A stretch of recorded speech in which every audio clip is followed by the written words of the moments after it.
ఈరోజు మన ఆలయంలో ఆలయ కార్యనిర్వహణాధికారి వారు సత్యవాణి గారు ఆధ్వర్యంలో భీష్మ ఏకాదశి 59వ వార్షిక తిరుకల్యాణ బ్రహ్మోత్సవాల కార్యక్రమాలు జరుగుతున్నాయి.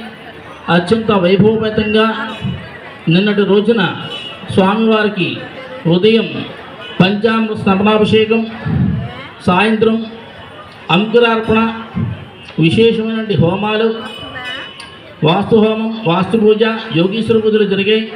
ఈరోజు ఉదయం వచ్చి స్వామివారికి కళ్యాణోత్సవాల్లో ఇటు వాయువు దిక్పాల నుంచి ఉత్తరం వైపు ఈశాన్యంగా వెళ్ళే ఉత్తరవాహిని అంటారు. ఈ ఉత్తరవాహిని సంభవించడం అనేది చాలా అరుదు దేవాలయానికి. దానివల్ల ఆలయంలో వాస్తు దోషాలన్నీ కూడా పోయి దినదిన